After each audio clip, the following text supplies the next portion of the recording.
Yo, welcome to Cereal at Midnight. Josie and the Pussycats turns 20. New Blu-ray from Mill Creek Entertainment, y'all. We're going to break it down in just a second.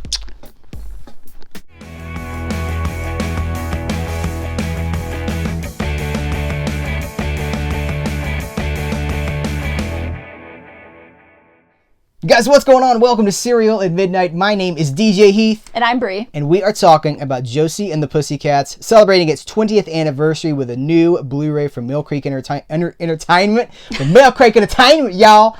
It is the first Blu-ray this movie has ever received. It has been 20 years. This is the debut on the Blu-ray format. I'm so excited to talk about it.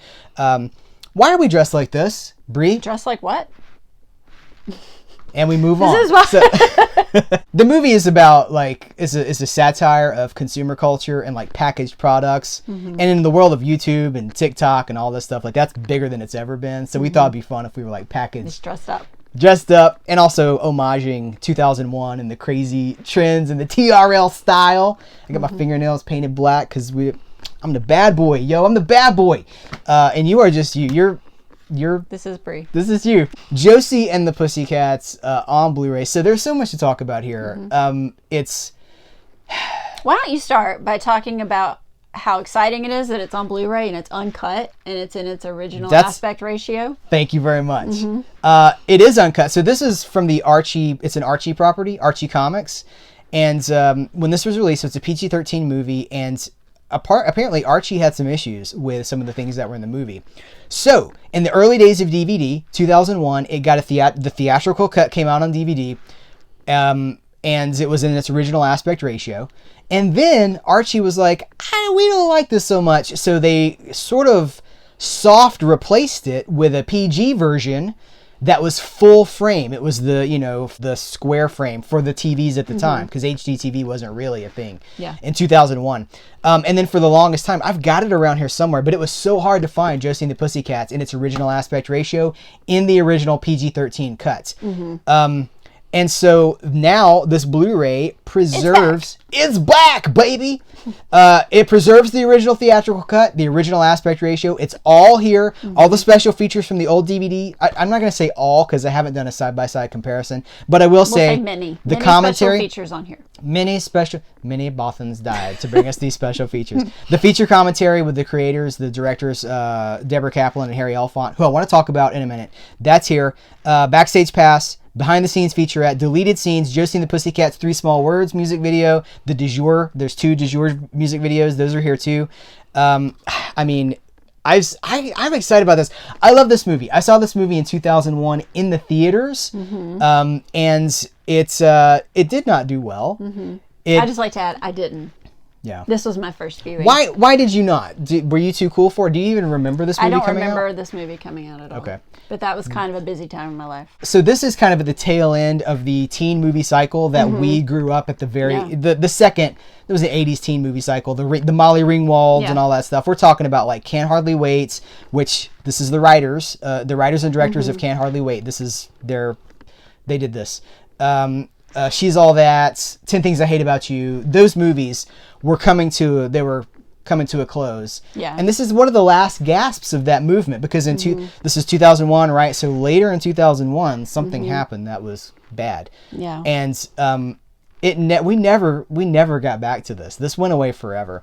We still haven't gotten back to it. So this is kind of a time frame. It's kind of a nostalgic snapshot for me of a very cool time in my life that was I just look back on it and I think of fun. I think of freedom and fun.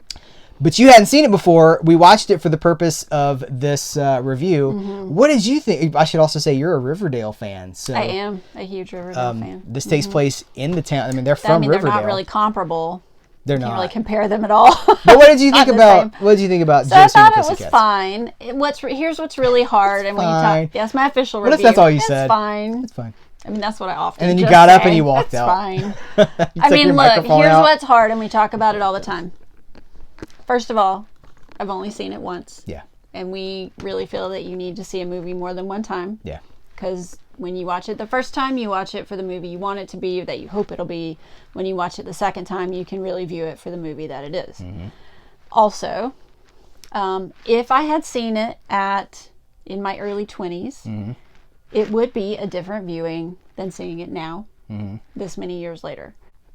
So I lived with this movie for 20 years. That's a long time to live a movie and it was an underdog for me because it tanked. By the way, this movie bombed, and the people that made this movie didn't really direct a movie again for like 15 years. Like it really ended a lot.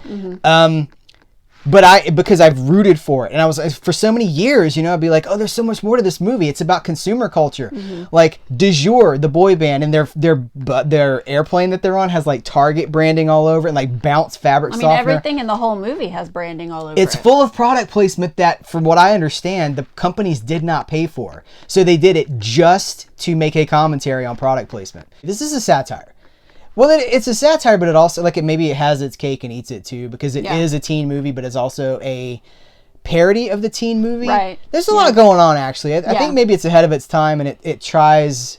Is it overly ambitious in trying to do something that's...